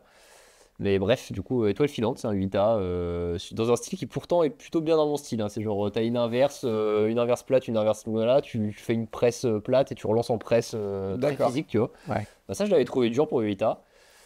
Je l'avais pas recoté pour autant, mais ça aurait été 8 à plus, ça m'aurait pas choqué, tu vois. D'accord, excellent. Il y a double face aussi, un truc pareil dans un style, genre les contrepointes, je suis plutôt assez bon en contrepointe. Genre, c'est assez rare qu'il y ait des blocs sur contrepointe où j'y arrive pas, voire quasi jamais. Ouais. Et même la plupart du temps, il y a des J'aimerais bien talons. essayer là, apparemment, moi, tu vois. Ouais, la plupart des temps, il y a des talons que j'arrive pas à mettre, où je mets des contrepointes et ça marche, tu vois, alors qu'il y a personne qui met des contrepointes à part moi. Donc, double face avait été ouvert 8 à plus par Jackie Godoff à l'époque, et pour le coup, je l'ai pas trouvé spécialement extrême, mais j'ai trouvé qu'en termes d'énergétique, de gainage, d'enchaînement et tout, ça ressemblait plus au bloc dans les 8B classiques que j'avais pu déjà faire, du coup, je l'ai recoté à 8B. Mais je l'ai pas trouvé spécialement dur pour moi, tu vois. Genre, je crois que j'avais dû me mettre 2 ou 3 séances, je crois que j'avais pas tant galéré avec ça à le faire. Ok. Et un dernier, je pense, c'est un bloc que du coup j'avais repéré, c'est Jack Under the Box. C'est en gros, c'est le départ bas de Jack in the Box, un 8 à plus de blow, un one move où tu as 2 inverses Ouais, et tu fais un juste grand classique. Ouais. Voilà, un truc qui était peu répété, voire pas répété, je crois. Et du coup, le départ bas, du coup, bah, c'est moi qui avais tout calé et tout. Et c'est Kylian, j'avais appelé Kylian, je lui ai dit, ouais, mec, j'ai un bloc pour toi, c'est ton surstyle et tout. Et effectivement, c'était son surstyle, il l'a fait, je crois, en 3 séances. Et pour le coup, à l'époque, c'est un peu moi qui l'ai incité. Lui, il était un peu d'accord aussi sur le truc, hein, mais il avait coté 8B+, en mode il faut qu'on cote sévère, on va pas faire comme en Suisse et tout. Et puis après, on a fait pas mal de trips en Suisse avec Kylian. Et on s'est rendu compte, enfin, moi, plus j'y allais, plus je me rendais compte que, en fait, tous les 8C et 8B+, qu'on essayait là-bas, genre, enfin, tous les 8B+, en tout cas, étaient plus faciles et que ça ressemblait plus au bloc 8C qu'il y avait là-bas, quoi. Ouais. Et que ce serait pas un petit 8C en plus là-bas. Et du coup, je l'avais mis de côté pour le coup après que Kylian l'ait fait. Et je m'y suis remis un petit peu au printemps, je crois, après avoir fait Billet-Land, je crois, ou même, je crois, une année après encore. Ouais. Et du coup, je l'ai fait, je vais lui mettre une bonne dizaine de séances, je pense, pour le faire. Et pour le coup, lui, je l'avais recoté à 8C, je l'avais trouvé dur pour 8D+, qu'on avait été un peu sévère au premier abord. Voilà. Et comme ça, il n'y en a pas d'autres qui me reviennent. Ça fait une bonne transition avec la question d'après. JB, je ne poserai pas forcément toutes tes questions, hein, je précise. Est-ce que vous vous tirez la bourre avec Nico pour côté le plus sévère ou est-ce que tu es toujours sincère? Oh, la question. La question. Je me tire pas la bourre avec Nico pour côté le plus sévère possible, avec lui en tout cas. J'essaie d'être sincère quand j'ouvre une cote, mais j'ai tendance, dans le doute, tu vois, si j'ai un doute entre 8A ou 8A+, dans le doute, je vais coter 8A. Ouais. Tu vois. Mais je vais pas avoir tendance à coter le cran au-dessus dans le doute. Tu vois. C'est le contraire de ce qu'on nous demande en plus en ouverture en salle. D'accord, ok. Tu vois, en salle, si on a un doute entre 7 et 8, on met 8. Mais c'est le contraire. Tu vois, là, si j'ai un doute entre 7 et 8, tu mets 7. Du coup, oui, j'ai tendance à coter un peu sévère parce que je cote au plus bas de ce que je pense. Tu vois. Mais je cote pas bas pour dire que j'ai coté plus sévère que Nico. Par contre, je sais pas s'il le fait exprès ou pas. Mais je crois que Nico, il a un jeu et que tous les 8A que j'ouvre, il les répète et il y met 7C+, alors qu'à part lui, il n'y a personne qui arrive. mais je sais pas s'il le fait exprès ou si c'est sincère, ça, pour le coup. Excellent. Et voilà. Question d'après. Vous avez fini cette question, du coup? Ouais. Ok. Mais il y en a d'autres. Toujours JB. Toujours JB. JB, il a fait une partie, je te promets. Et encore, je te mets pas toutes les questions. Mais celle-là est intéressante. Qu'est-ce que tu penses de la part de génétique et celle du travail d'entraînement quelque part dans ton niveau de force pure? Alors ça dépend ce qu'il veut dire, parce que mon niveau de force pure, moi je trouve que je suis pas spécialement hyper puissant en force pure de doigt, par exemple. Mais que la part de génétique, je pense qu'elle joue un rôle dans ton niveau que tu vas avoir en escalade, mais que la génétique, elle est rien sans l'entraînement. Et que sans la génétique, avec de l'entraînement, tu peux arriver à un niveau égal à quelqu'un qui a la même génétique que toi. Enfin, qui a une génétique, pardon, au-dessus de la tienne. L'idéal, c'est d'avoir la génétique qui te permet de réussir dans ton sport et de t'entraîner comme un malade. Mais si t'as pas spécialement la génétique, tu peux quand même t'en sortir. Je prends l'exemple Romain Desgranges, de ce qu'il dit lui, après je le connais pas personnellement. Il a l'air de dire que c'est pas un mec qui a la génétique pour être performant en escalade, mais que c'est un besogneux de fou et que grâce à ça, il est quand même arrivé à un top niveau. Ouais. Après, j'ai pas regardé. Bah après il dit qu'il a pas la génétique, mais il est quand même queuse comme ça. Il tient quand même bien les prises, tu vois. Genre, il y a quand même des trucs. Voilà. Je vais passer sur ta question JB sur comment procèdes-tu pour proposer une cotation. On a parlé de ton petit outil pour coter le bloc, on a parlé d'Extors, on a beaucoup parlé tout à l'heure. Je vais passer à la question d'Alban.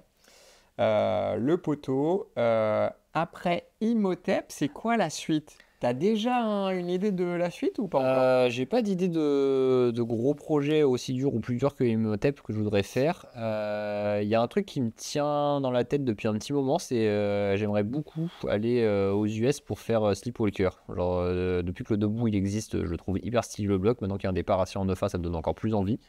Et c'est vraiment un bloc qui me donne hyper envie. Malheureusement, les condis aux US, c'est pas comme à Rockland, c'est pas genre l'été, c'est pareil, c'est en plein hiver, c'est genre janvier-février. Donc, faut faire des choix. Donc voilà, faut faire des choix. Pour l'instant, c'est quand même plus simple d'aller à Imhotep, c'est à côté de la maison. Voilà, genre, je vais pas dépenser tout de suite un voyage de 2 mois aux US. Ouais, c'est clair. Ouais. Enfin, voilà, mais du coup, j'aimerais bien à terme aller là-bas. Et puis après, il y a beaucoup de trucs d'un peu de classique en Suisse que j'ai peu fait. Ou tu sais, je vais en parler un petit peu tout à l'heure. Où à chaque fois que je vais en Suisse, j'ai une petite semaine, j'essaye un bloc que j'ai envie de faire par-ci par-là. Et pareil, j'aimerais bien aller un peu écumer la Suisse et faire un peu tous les gros classiques en 8C, 8B+, qui me donnent envie là-bas que j'ai pas fait.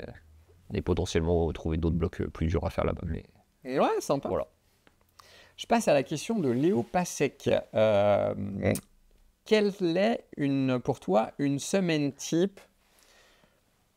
Donc en gros, qu'est-ce que tu vas faire dans ta semaine en termes d'entraînement de grimpe quand tu es en période on ou off saison de perf? Est-ce que tu as déjà une période où tu es on ou off saison de perf ou pas? Je pense que l'été, tu es moins perf que l'hiver. On va dire que ma période on va dire que c'est de fin novembre, décembre à mars, avril, on va dire, en fonction de jusqu'à quand il fait froid. Ouais. Ça va être un peu ma période où du coup j'essaye mes projets un peu durs et tout que j'ai envie de faire. On en a un peu parlé tout à l'heure, mais en gros ma semaine type si je travaille dans la semaine, je l'ai bien détaillé tout à l'heure, mais donc en gros ça va être 5 jours de grimpe, premier jour bloc très intense, séance plutôt courte. Quand je dis courte, c'est relatif, hein, c'est genre souvent je dis à ma copine je vais faire une séance courte, j'en ai pour 3 heures. Hein. Donc voilà. Mais ou en tout cas à la fin de la séance je me sens pas fumé et je me sens que le lendemain je peux retourner dans du max et que ça irait quand même bien, tu vois.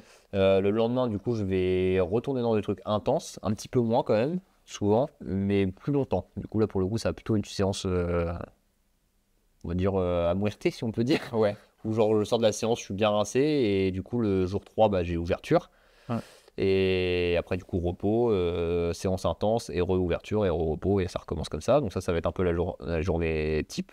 Ouais. La semaine type, pardon. La semaine type, c'est saison. Ouais, voilà. Après la saison on, si vraiment il y a des condis de malade, comme je disais, du coup je travaille pas. Et du coup, admettons, j'ai une semaine complète où je travaille pas. Là, du coup, je vais plutôt faire du un jour ou 2 jours, un jour. Donc, un jour, ça va être un jour projet max, le lendemain repos, le lendemain projet max. Ça, c'est vraiment si je sens que je peux enchaîner un truc, que je suis pas loin de le faire et que c'est vraiment demandant. Je vais faire du et un dans jour, ce cas-là, ta séance la journée, tu vas grimper combien d'heures? Je fais une grosse séance. Je fais une grosse séance. Le lendemain, c'est jour repos. Je vais pas faire un muerte, je vais pas me percer les doigts et tout. Ouais, voilà, je vais vraiment faire une séance, genre pas au bout de l'effort, mais pas loin du bout de l'effort, tu vois. Ouais. Et le lendemain, ça va être repos. Et le surlendemain, en fait, tu peux reprendre quasiment à 100%. Le fait de faire du un jour comme ça permet de. Je reprécise pour ceux qui font moins des projets un peu moins durs. Quand tu es dans un bloc vraiment très très dur, il y a quand même pas mal de temps de récup entre 2 runs, j'imagine. Oui. Hein, voilà. Quand je dis une séance de 3 heures, en général, donc, c'est pas il va faire que grimper pendant 3 heures comme un sale. Il va mettre un bon run. Il va récupérer. Il va récupérer longtemps. Il va remettre un projet après, etc. Voilà. Si je veux voir en termes d'essai, par exemple, une fois que je suis échauffé, j'ai tout recalé mes moves et tout, que je commence à mettre des runs. Si c'est pour Imhotep assis, par exemple, si je fais une séance d'enchaînement, je vais mettre 5, 6, peut-être 7 runs max dans la journée et après je suis rincé et le lendemain je suis rincé. Mais parce que vraiment c'est hyper intense quoi. Ouais. Et du coup si je suis dans une semaine où j'ai une chance d'enchaîner un truc et que du coup vraiment je vais enchaîner, je vais faire un jour. Et au milieu de la semaine je vais peut-être faire à un moment donné 2 jours où je vais faire genre jour 1 projet et jour 2 trucs moins durs et reprendre du un jour. Remettre un peu de fraîcheur. Voilà. Mais ça faut pas que ça dure non plus trop longtemps. Ça c'est vraiment si t'es en mode tu veux enchaîner. Et après, si tu reprends une semaine un peu type où, admettons, je travaille pas et je suis pas en mode enchaînement, je vais faire du 2 jours, un jour. Et le 2 jours 1 jour, ça va être jour 1 projet, jour 2 bloc un peu moins intense, le repos. Après, soit projet, soit bloc un peu moins intense. Le surlendemain, encore moins intense, quitte à faire du très très facile, tu vois, enfin du très facile relativement. On en revient sur ce qu'on disait tout à l'heure, où Et- pour bosser un projet dur, il faut quand même avoir des séances un peu rapprochées, pas trop espacées. Ouais. Pas mettre 2 semaines entre tes séances, quoi. Voilà, si Ouais. tu veux que Après, le des corps, fois, il mettre 2 puisse, semaines, ça permet de récupérer vraiment en profondeur le corps. Ouais, mais ça veut dire que tu as Oui, bien bossé le oui, bloc c'est ça, c'est que tu as et que déjà quand bien même bossé déjà le les bloc moves et en que tête, du coup, quoi. oui, exactement, ouais. Ouais. Et du coup, mes semaines type, un peu, on va dire, en on, ça va être comment j'ajuste mes séances de grimpe pour être en forme au moment où je veux grimper. Je vais pas faire des séances d'entraînement entre mes séances de grimpe. Ouais. Ça C'est peut vraiment m'arriver. focus sur le jour Ouais. enchaînement, Ça quoi. peut Ouais. m'arriver si je me sens pas trop en forme de faire une petite Mm. séance de suspension. Ou cette année, je l'ai beaucoup fait plutôt que de faire des suspensions. J'ai un bloc en forêt pour le coup qui me fait un peu comme des séances de suspension, mais en mieux. Ouais. C'est gourmandise, c'est un 8B où à chaque fois que j'y vais, genre, je ressens d'une séance de gourmandise, j'ai l'impression d'être plus en forme que quand je suis arrivé. Ouais. Du coup, je sais que cette année, j'ai fait genre pas mal de séances, genre quand je me sentais un peu en baisse de forme, où j'allais dans gourmandise, je faisais un peu du training dedans, je le faisais plusieurs fois et tout, et du coup, ça me remettait la caisse et je me sentais mieux après la semaine d'après, tu vois. Et sur une séance off, à savoir une séance où tu vas pas parfait, il y en a des Ouais. séances off? Oui, l'été. Ouais, tu l'été, vois. du coup, l'été en général, je grimpe un peu moins, je grimpe quand même beaucoup, hein. Mon entraînement en escalade, c'est principalement de l'escalade et peu de suspension, de traction, de ce que Ouais. tu veux, enfin bref. Je vais un peu essayer de fixer genre, sur quoi j'ai envie de progresser et un peu préparer un planning un peu sur tout l'été, genre sur ok, par exemple là je veux progresser un peu en doigt, en tenue de petite prise par exemple, donc Ouais. là j'ai commencé à prévoir, genre je vais commencer par des suspensions un peu longues sur des petites prises où j'ai pas trop l'habitude de les tenir et au fur et à mesure que je vais avancer dans mon training, et donc là je parle sur Tu vas plusieurs mois. raccourcir le temps de suspension Ouais, et tu vas augmenter c'est ça, je parle sur l'intensité. vraiment plusieurs mois, donc je vais avoir Ah des ouais. périodes de 2 semaines de suspension, une semaine de Ouais. repos, 2 semaines, machin, etc. Un mois de délest où je fais autre chose, machin, etc. Et au fur et à mesure, je vais réduire réduire la durée de suspension et Ouais. augmenter l'intensité, quitte à rajouter du poids ou réduire encore la taille des prises. Ça rejoint un petit peu ce que Kevin disait dans son interview, au sens où voilà, une démarche d'entraînement, c'est pas se dire je vais m'entraîner un mois et en un mois je vais être fort. Faut pas hésiter à se dire je vais me faire un premier cycle de doigts, même s'il dure 2 semaines, tu vois. Lâcher les suspensions, regrimper, grimper. Une fois que tu as récupéré ce petit cycle, bah, remettre un petit cycle plusieurs semaines après et faire ça plusieurs fois dans l'année. Et c'est ces plusieurs cycles dans l'année qui vont vraiment te permettre de progresser, quoi. Et moi, je sais que quand j'ai des cycles d'entraînement, ce qui m'arrive pas souvent, mais ça m'arrive, là, je pense que là, je vais en faire un petit peu d'ici un petit mois, là. Bah, malgré les cycles d'entraînement de suspension que je vais faire, après les séances de suspension, je prévois quand même un temps pour aller grimper dans du pas très intense, mais pour faire de la gestuelle et un peu appliquer transférer, quoi. Transférer ce que j'ai pu faire. Puis après, beaucoup l'été, du coup, dans la période off, beaucoup ce que je fais, c'est que comme il fait trop chaud, je grimpe pas trop dehors, ça me saoule un peu, je fais plus du pan en salle avec des potes où on se tire la bourre. Je suis un peu pareil, moi je m'enferme en salle un peu. On a un exercice qui marche beaucoup avec Nico qu'on faisait, ça s'appelle le blocathlon. On alterne un peu, c'est à blocage. C'est un énorme pan à 60 degrés où on peut ouvrir les blocs qu'on veut. L'été, on a la chance tout le monde est en vacances, donc on a un peu la salle pour nous. Donc avec Nico, en fait, en général, ce qui se passe, c'est qu'il y a une semaine où on s'ouvre une vingtaine de blocs, mais hyper durs, où on met, je sais pas, 2-3 semaines à bien les caler, à réussir à grimper dedans, à réussir à les enchaîner à peu près, tu vois.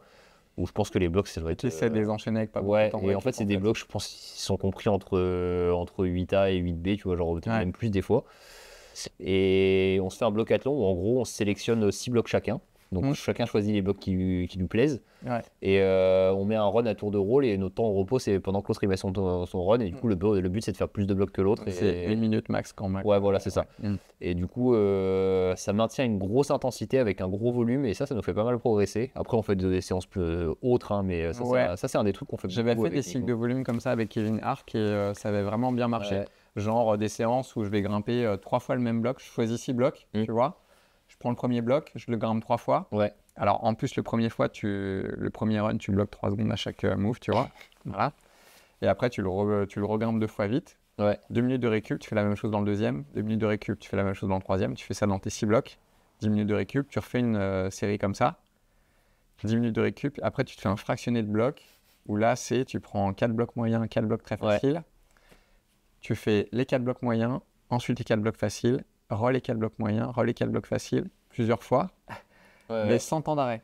tu essaies de récupérer dans tes blocs faciles, tu vois. Ouais, ça, tu c'est cours entre les un blocs. peu les séances classiques qu'on fait, nous, ça nous arrive aussi.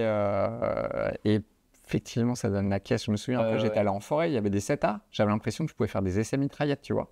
Genre, franchement, c'est le meilleur entraînement. C'était ouf. Franchement, les suspensions, c'est pas mal et tout, ça te permet de te sentir fort et tout, mais c'est plus ça. Caro, elle en parlait, elle a fait un podcast dans La Voix des grimpeurs et elle parlait d'un truc comme ça où justement elle disait qu'une séance volume, c'est pas juste faire les 26 blocs bleus de ta salle en prenant tout le temps de récup entre les blocs que tu veux, tu faut vois, s'imposer. mais faire un truc quand même un peu intense, assez intense, mais en réduisant les temps de récup. C'est vrai qu'il y a mais tu vois, par exemple, genre un autre exemple, c'est l'endurance de force que me faisait faire Guillaume. Du coup, j'avais 2 blocs, un très dur, un dur, et il fallait faire le très dur, le dur, le très dur, le dur, et je faisais ça du coup 4 fois avec peut-être 10 secondes de pause.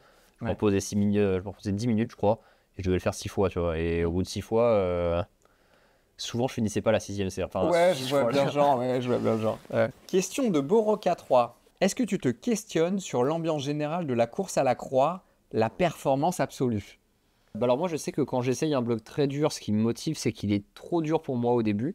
Le fait qu'il soit genre dans le niveau max mondial actuellement, ça rajoute un petit peu à mon truc, mais c'est pas la raison qui fait que je veux essayer Imhotep Passi par exemple. Ça rajoute de la valeur, ça rajoute de la valeur à quelque chose qui avait déjà de la valeur. Tu vois. Mais c'est vraiment pas ça qui m'attire au premier abord.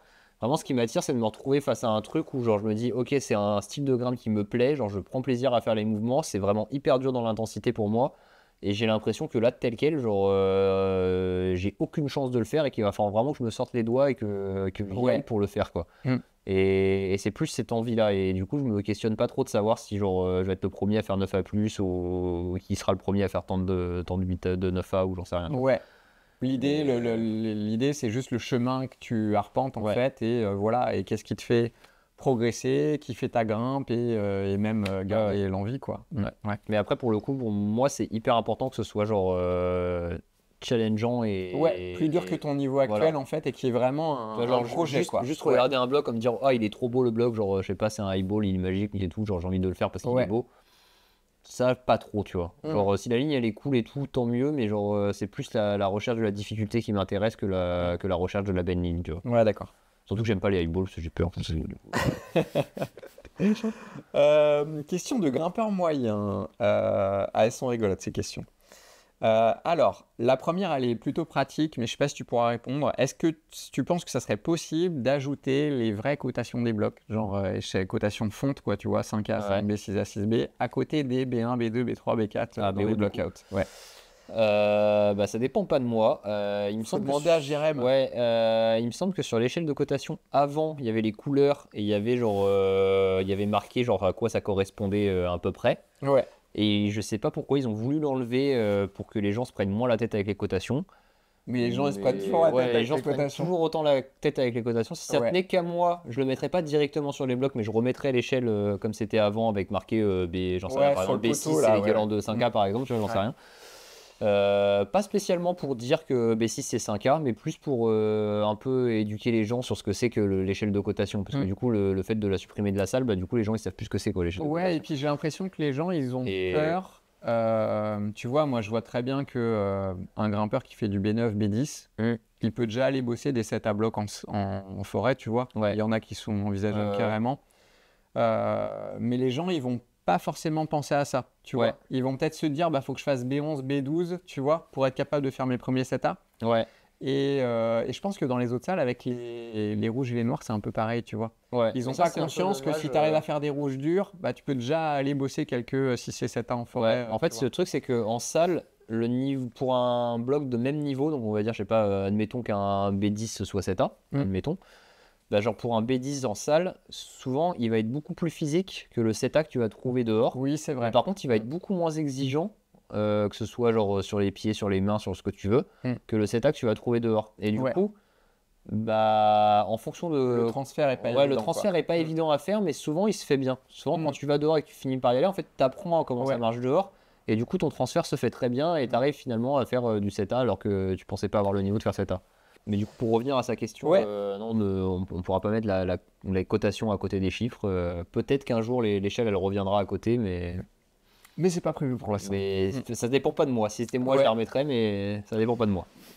Pourquoi est-ce que tu fais des blocs aussi durs? J'ai rajouté ABO dans ta question. Tu ne sais pas qu'on souffre dessus? Alors là, je pourrais répondre de manière très hautaine et de hautain et dire ouais, non, mais je fais au plus facile. Hein. À chaque fois, je me dis, vous êtes nuls. J'ouvre en me disant, là, c'est bon, ça peut pas être plus facile. Et puis à chaque fois, je suis surpris à quel point vous êtes encore plus nuls que ce que je pense. Mais bon, c'est ironique, bien sûr. C'est ironique, bien entendu. On se comprend. Mais non, alors j'essaye d'ajuster au mieux pour que ce soit dans le niveau pour tout le monde, que tout le monde s'y retrouve et soit satisfait du bloc qu'il fait, quoi.